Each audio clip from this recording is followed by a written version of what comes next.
Good morning, sir. I will give you 10 rating sheets, 1 assessor guide, 10 candidate guide, and 10 cars that will be needed by our assessor. Okay. Good morning, sir. Here is my appointment letter as approved that I am the assigned assessor for this assessment. I will first check the assessment area. If the assessment area is well ventilated, safe, and illuminated. And also I will going to check the tools and equipment are complete.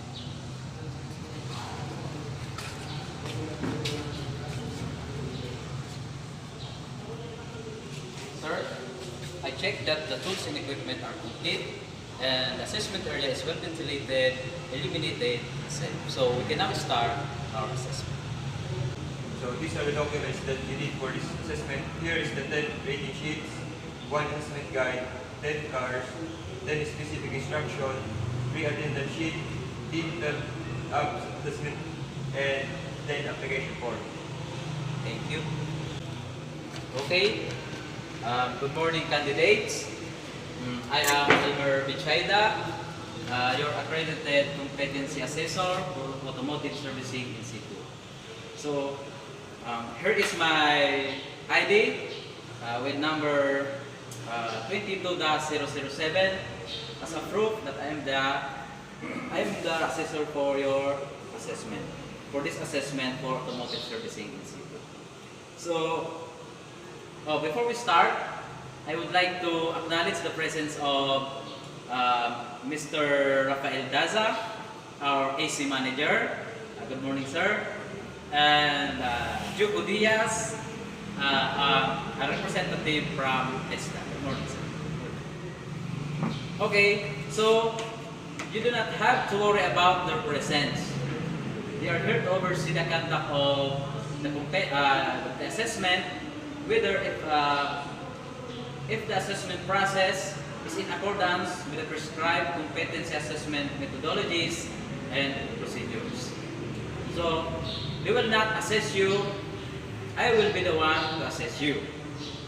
Okay, so before anything else, let me first check your attendance. So, as I call your name, please come forward with your admission slip and you are going to sign this attendance sheet. Okay? Mr. Carlo Nograles.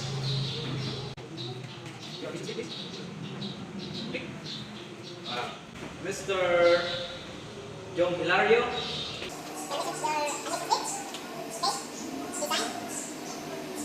Okay, thank you. So, I have here your accomplished application form and self-assessment guide. So, what does it mean? It means that you can perform all the units of competency enumerated for automotive servicing in situ. So, before going further, let's have first a brief orientation. So, what is assessment? So, assessment is a process of collecting evidence and making judgment on whether competency has been achieved. So, ano yung mga purpose ng assessment? So maybe, iba-iba yung purpose ninyo dito sa pagpapasses sa automotive servicing in situ. Yung iba for educational needs, at yung iba naman ay sa qualification, for work, etc. So, automotive servicing in situ is composed of basic, common, and core competencies. But we will be focusing on the core competencies, which is namely the service automotive battery, and number 13 is overhaul manual transmission. So, automotive servicing in situ has two types of assessment. So, mag-undergo kayo ng dalawang klase ng assessment dito. So, number 1, first is the demonstration, and second is the oral questioning or oral interview. So, automotive servicing in situ is a COC type of assessment. So, anong ibig sabihin nun? So, So, kailangan yung ipasa yung COC number 1, COC number 2, and so on. So, in case na ma-fail kayo or not incompetent kayo sa isang COC, sa reassessment, hindi nyo na kailangan mag-undergo ng iba pang COC na competent kayo. So, focus lang yung pangalawang, yung reassessment ninyo kung saan kayo is not yet competent. So, in COC number 1, in Automotive Servicing in situ, you have to service engine component for 1 hour, service automotive electrical components for 2 hours, service under chassis components for 2 hours, and service powertrain components for 1 hour. And for your oral interview, you have to answer at least 8 correct answers out of 10 questions para maging satisfactory yung rate ninyo. So, isang oras din yung binibigay sa oral interview. So, the total of total demonstration and interview, you have a total of 6 hours. Okay? So, for the assessment procedure, candidate number 1 will be the first to be assessed. So, he will going to under the COC number 1 first. He will be assessed according to the numbering of the COCs. So, COC number 1, COC number 2, until we reach the final or the last COC. Okay, so before starting the assessment, let us discuss the do's and don'ts of our assessment area. So sa mga do's natin dito, always follow the OHS procedures. So if there is a prescribed PPEs, you must wear complete PPEs and always observe again the OHC procedures. For don'ts, yung paggamit ng cellular phone, binagbabawal po rito, oras na nag-start na yung assessment process. So second, bawal yung loitering. And last, kung aalis kayo rito sa premises na assessment area, kailangan kayong magpaalam or please notify the staff or me as your assessor. So, walang aalis kung walang pahintulot yung staff na assessment area or mismo ako as your assessor. Okay. So, yung mga ano naman dito, nagpa-practice ng religious rituals, praying, and for medications, natitake ng medicine. So, we consider allowable adjustment. So, ang gagawin nyo lang is notify me or kung sino man na staff rito yung na-assign para ma-perform yung activity nyo. Kung mag-pray kayo, kung sa Muslims, sino ba dito yung Muslims? Kung mag-pray kayo, magsasala kayo, kung nagkataon na nasa assessment process kayo, so wala ibang yung gagawin kundi approach nyo lang o approach. Since na yung mga instructions natin dito sa papel is written in English language, so yung mga nahihirapan na umintindi ng English, please notify me or ask questions about the specific guidelines. I am willing to translate it for you on your vernacular language. Kung Bicol man, wag lang po Bisaya. Okay? Thank you. So, as a candidate, kung hindi kayo satisfied, kung doubt kayo sa aking desisyon, so you have the right to file an appeal or attest the regional office.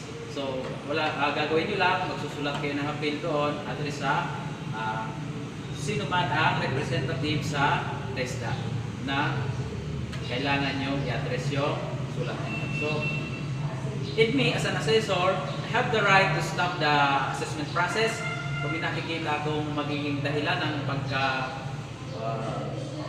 sakuna man, aksidente, or any danger that may occur on the assessment process. So, upon receiving your cars, will be given to you by, ibibigay sa iyo ng AC Manager right after your demonstration. So, huwag niyong kakalimutan antayin yung cars niyo kasi kailangan yon pagkuha ng inyong NC sa OSCO office sa Legazpi in case na competent kayo.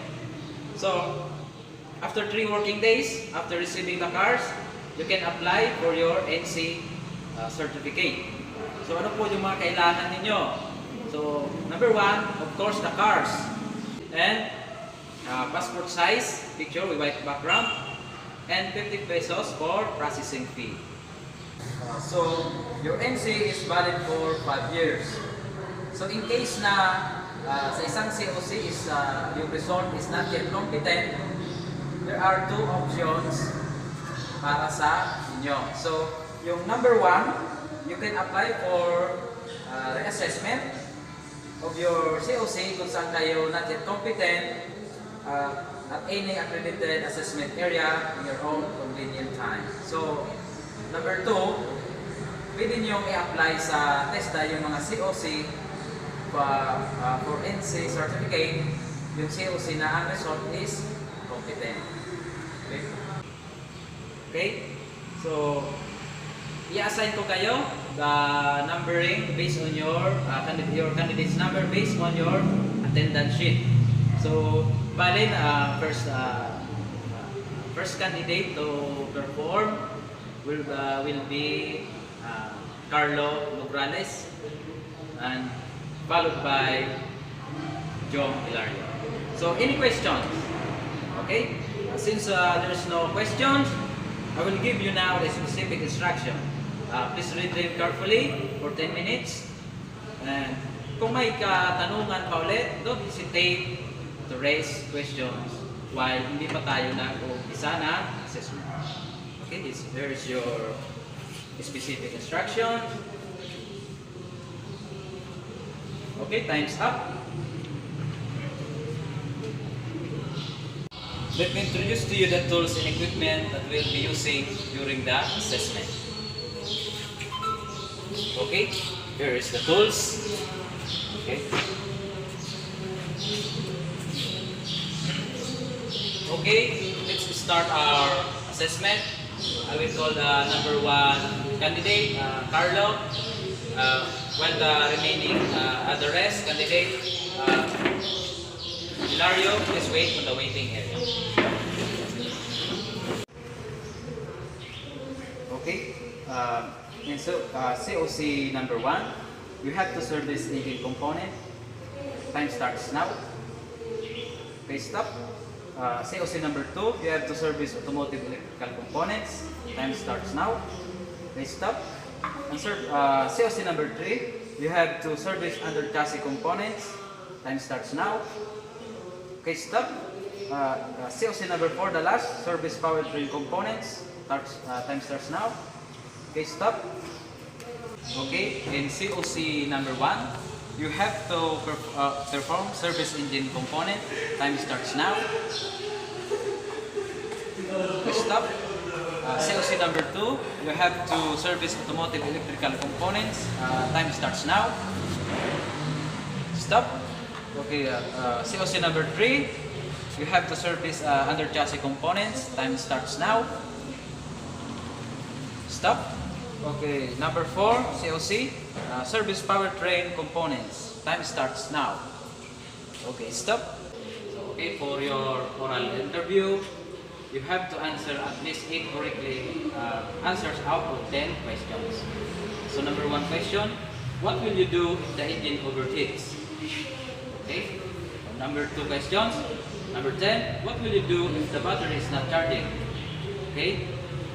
Oral interview, you have to answer at least 8 correctly answers out of 10 questions.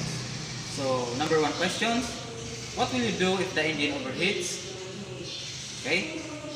What will you do if the battery is not charging? Okay, Carlo, how was the assessment? So, how will you scale your performance from 1 to 10 if 10 is the highest? Okay, so in your demonstration, from COC 1 to COC 4, your rate is satisfactory. So your overall result for your demonstration is satisfactory. Okay, I will sign your rating sheet. You sign rating sheet. Okay, thank you. So for your oral interview, oh, congratulations, you got a perfect answer out of 10. So you got 10 correct answers. So okay, I will sign. Sign. Okay, thank you. Wait for the cars. So in COC, CO2 up to CO4, you got all satisfactory rate for your demonstration and interview. So my recommendation is for the issuance of national certificate for automotive servicing in situ, all the COCs. So I will sign. Please sign. Okay, thank you. So after this assessment, the cars will be given to you by the AC manager immediately. So after 3 working days, you can apply for the issuance of your NC at the TESDA provincial office. So just bring the following: your cars that will be given to you after the assessment by the manager, and passport size picture with white background, and of course 50 pesos for processing fee. Again, congratulations. Okay, how was the assessment? Okay, so how will you scale your performance from 1 to 10 if the 10 is the highest? So okay, in your demonstration, in COC number 1, you service engine component and your rate is satisfactory. In COC number 2, you service automotive electrical components and you are also satisfactory rate. So number 3 COC, service under chassis components, your rate is satisfactory. However, the COC number 4, service powertrain components, I found out some faults, some errors that you had made. So your overall result for your demonstration is not satisfactory. Okay, I will sign. Sign. For your oral interview, you got 5 correct answers out of 10 questions. So you are not satisfactory. I will sign. Sign. COC number 1, COC number 2, and COC number 3, you got satisfactory rate in your demonstration, while in COC number 4, you are not satisfactory. And also, your oral interview is not satisfactory. So, my recommendation for you is the issuance of COC 1, 2, 3, and for reassessment on COC number 4. Okay, I will sign. Sign. Okay, your cars will be issued by assessment center manager after the assessment, and after 3 working days, you can apply for the issuance of your NC on the provincial TESDA office for the COC that you are competent. But however, in the COC that you are not yet competent, you can apply for the reassessment at any assessment accredited area, accredited center, for your convenient time. So just bring the following requirement: the cars, passport size with white background picture, and 50 pesos for processing fee. Okay, congratulations. Thank you. Sir, I have here to return the 3 copies of attendance sheet, 10 copies of application form, 10 copies of filled up assessment guide, and 10 candidates guide, 10 copies of candidate guides, and 1 copy of assessor guide, and 10 copies of the cars. Thank you, sir. Okay, candidates, please sign this evaluation sheet for our assessor.